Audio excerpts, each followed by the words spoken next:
আজকের একই সাথে দুইটি মানুষ মারা গেছে। আমাদের বাড়ির সামনে একটা, পিছনে একটা। এই একটা বাসর ঘর করতে আসছি। আমি কয়বর নিয়ে মিথ্যা কথা বলবো না, আমার জীবনে আমি 100-র উপরে কয়বর করেছি। তো এটা একটা পুষ্কনির পাড়ে, পাশে বান্ধানো কবর আছে, দেখে রাখেন। এটায় অন্য ডিজাইন দেওয়া হবে না, নিচ দিয়ে পানি উঠতে পারে।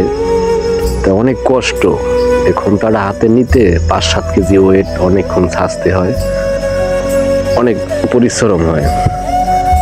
বরযাত্রী নিয়ে আইতে আছে, নতুন বরযাত্রী, শেষ বিবাহর বরযাত্রী নিয়ে ওই যে আইতে আছে।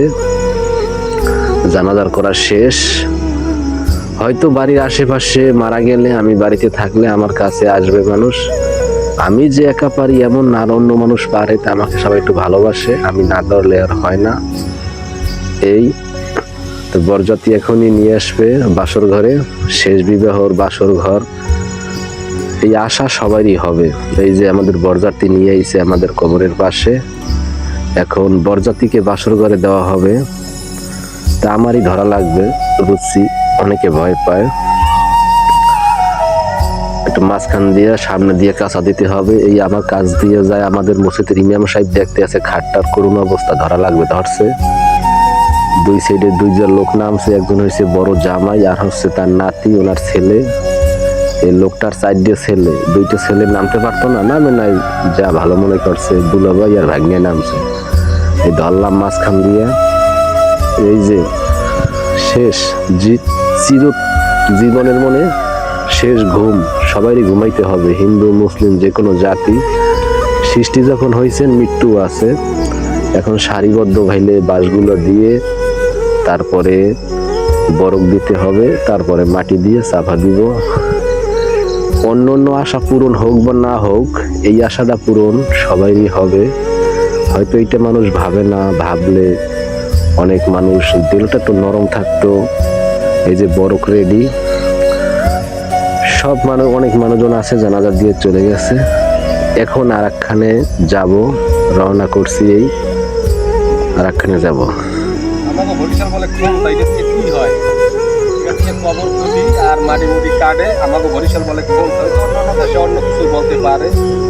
তাই একটা মানুষ দাফন করে আসছি কবর খুঁজতে, আর এক জায়গা রওনা করছি, যাবো ফোনটা নিয়ে। এই যে সকালবেলা নামছি, জ্যাকেট গায়ে ছিল, গামছা ছিল, শীত হারে নাই, একটা শেষ কাজ, আর একটা জায়গায় যাবো। মনটা খুব খারাপ, একসাথে 2জন মানুষ মারা গেছে আশেপাশে, আমরাও তো দিন মারা যাবো, মনটা অনেক খারাপ। খারাপ হইলেও করা কিছু নাই, আমাকে তো দায়িত্ব হবে, আমার পাশে থাকে, ওদের দিয়ে কি হয়। এই যে এইটাই শুরু করলাম, এটা একটা বাগানের ভিতরে। এই জায়গাটাও ভালো, খুব খারাপ না, হয়তো ডাউন, বেশি ডিপ করা যাইব না, পানি উঠবে। এই যে সেনক লইতে আছি, কিসের মাপজোপ, একটা মানুষ কতটুকু লম্বা তার চেয়ে একটু বেশি, এটার আবার কি মাপজোপ আছে? এই যে শুরু করছেই, আমার সাথে সহকারী অনেক থাকে, মাটি মুটি উঠাই দেয়, আমি শুধু সাইজকে সুন্দর করার জন্য, সাইজ করার জন্য শুধু আমি, আর মাটি মুটি কাদা লাগাবার জন্য বহুত মানুষ আছে। একটা বাগানের ভিতরে শুরু করতেছি। এই যে এইটা আবার অন্য ডিজাইন করছি, এটা একটু পানি উঠে গেছে, দেখতে পারেন। এই 2টা যে খাপটা কাটছি, লম্বা বইলে একটা বাঁশ দিব, আরটা সব আর বইলে। আর আগে যেটা দেখছেন, ওটাই লম্বা বাঁশটা ওইভাবে দেওয়া হয় না, দেখছেন ভিতরে অনেক পানি, শুকনোর দিন, তাতে কি হয়েছে, চতুর সাইডে পানি, তো বেশি ঢিপও করতে পারি না, 3.5 ফুট পরিমাণ ঢিপ হয়েছে।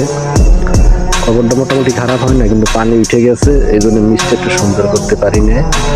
যতটা চেষ্টা সৌন্দর্য করার অতটা করছি। এই যে বাঁশ আর পানের থাল, আমার আবার একটু পান লাগে সবসময়। বড় কই যে রেডি, এটা একটা বাগানের ভিতরে। আর কবরের ভিতরে একটা লোহার কিছু বলে রাখতে হয়, বুড়া বুড়িরা বলছেন না, শয়তান নাকি ঘুমাই দেখে, এই জন্য একটা ফাররা